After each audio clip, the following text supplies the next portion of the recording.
Welcome to the Gamelore Archives, and today we'll be looking at the First Era and going through an overview of events that happened at this time. It's quite a long era and is packed with events, so we'll try and stick to the most important events to provide a setting as to what's going on across the whole continent of Tamriel. So if we don't cover when Jeff killed his first Screever, then we do apologise. The First Era began when King Eplar founded the Reman Dynasty when he split from the Elves of Somerset. Whenever I talk about Somerset elves, I can't help but think of the Somerset accent.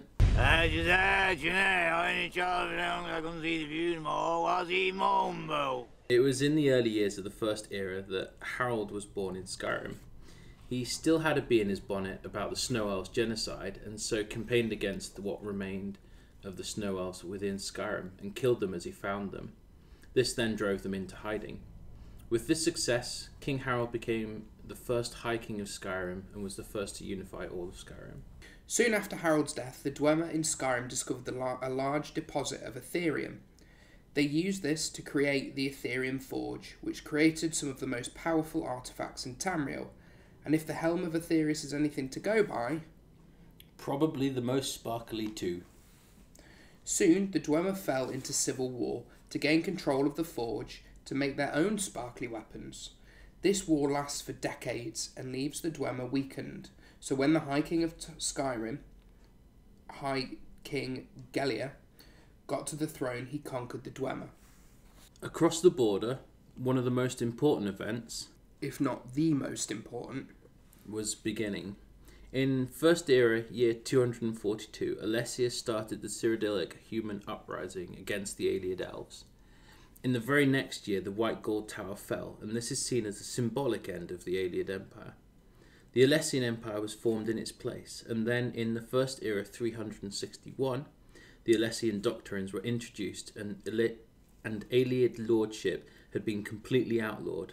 As a result of this, the remaining Ayleids fled from Cyrodiil. The Nords of Skyrim enjoy drinking and fighting, and some other stuff, but mainly drinking and fighting.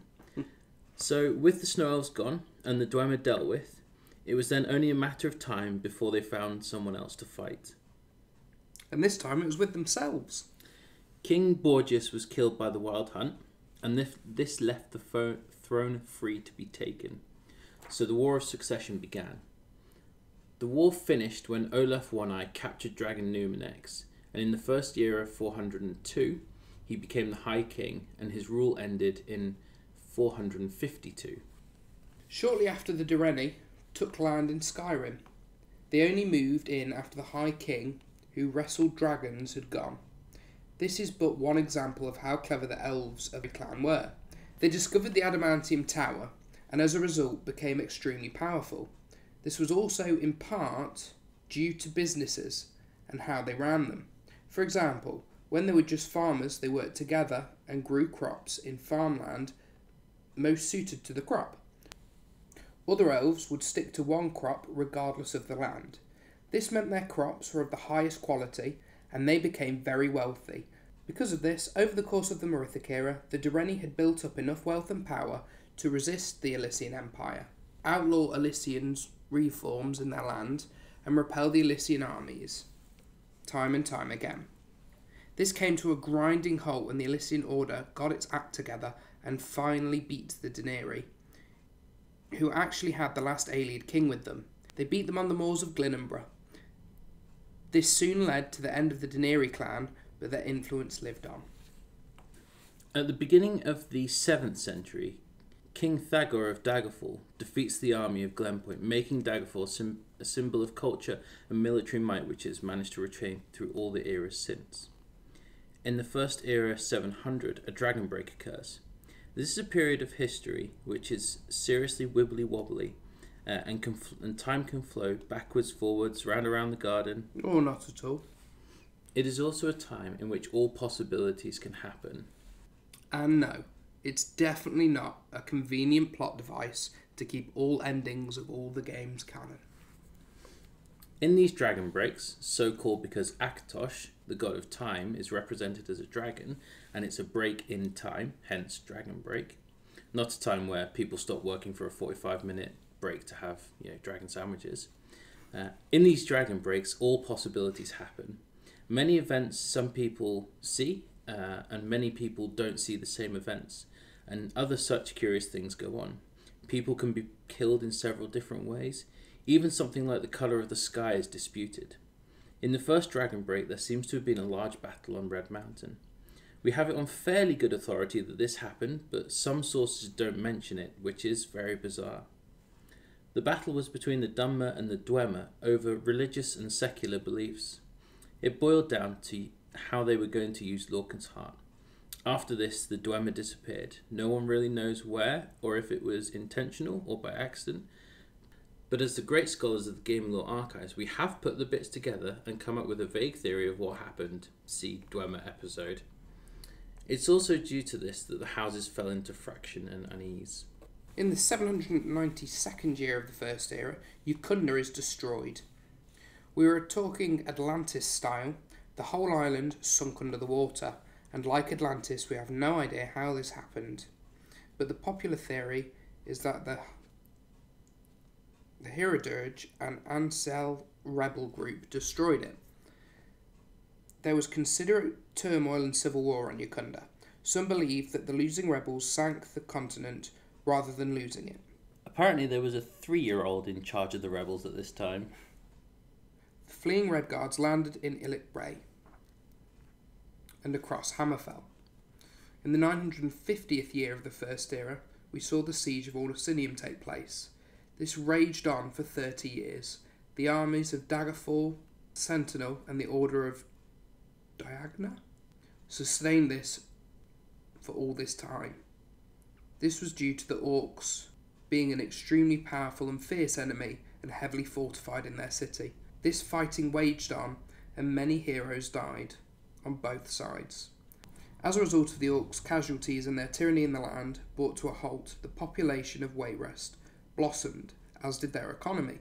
Because where this city was situated and being under the protection of the Empire's navy, it has become a centre of commerce and wealth. On the turn of the 12th century, it was designated as a city-state. So you remember the rampaging plot device to fill gaps called the Dragon Break? There's another one, and it goes from First Era 1200 and lasts for, we believe, 1,000 years. The reason for the shenanigans is that the Marikati Selective wanted to change the reality of the universe. To do this, they needed to use an artifact called the Hurling Disc, which would allow them to mould Orbis to their desires. Their objective was to prove that Auriel and Akatosh were actually different gods. Somewhere along the way, they realised that they were the same, and rather than just admitting defeat, going home and chowing down on some humble pie, they decided to use the wish of the Dragon Balls, the power of the Hurling Disc even, to make it all happen. The Hurling Disc would plunge Orbis back into the Dawn Era, and it would be malleable, and the user can change it to their want. The universe will then adopt and reform itself to reflect the change, thus make Auriel and Akatosh separate entities. We also have no idea if it worked because all of their records were erased. So, towards the end of the Dragon Break, the Thracian Plague appears in Tamriel and destroys huge numbers of the population. Due to the weakened territories, the crafty Empire took the opportunity to expand into Valenwood and eventually elsewhere as well. The Alessian Order grows more tyrannical, and in the 2321st year of the First Era, we told you it was a long one, the War of Righteousness breaks out. A rebellion rises against the Alessian Order and brings about its end, as many of its sites they were based on are destroyed. Unsurprisingly, the Encyclopedia Tamrelica suggested the Alessian Order ceded in the year 1250.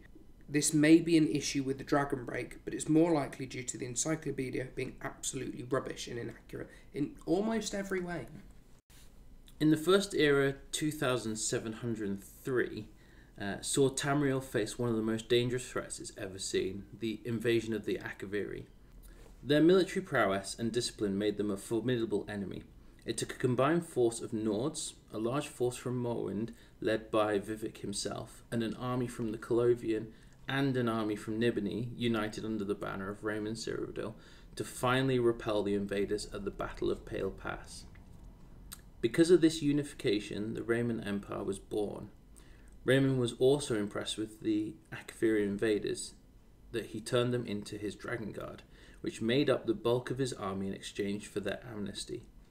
Some also worked their way quite high into Reman's court and became advisors to him.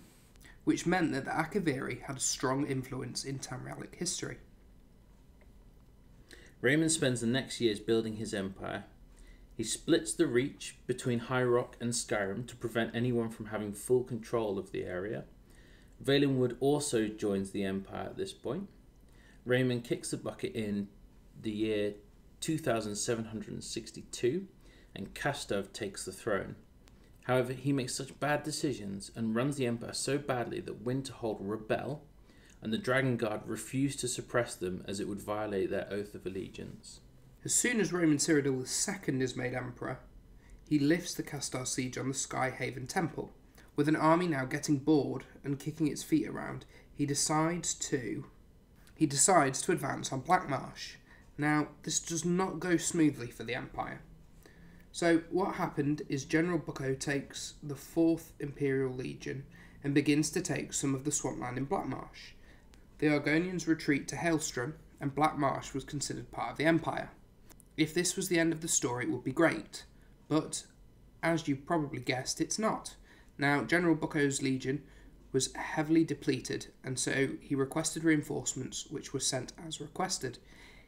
He used them to build a supply and trade route. The Empire would want to make some money on its new prize. A few years later, the entire 4th Legion and the general were lost to the swamp in the 2820th year. A furious Empire created the 4th Legion and tries to retake the lost lands in Blackmarsh. The fighting devolves into guerrilla warfare, as pitched battles in the swamp was impossible, but the Argonians suddenly stopped fighting and brought Blackmarsh into the Empire. General Bucco. Yeah. Not one to rest on his laurels, Reman II engaged war with Morrowind.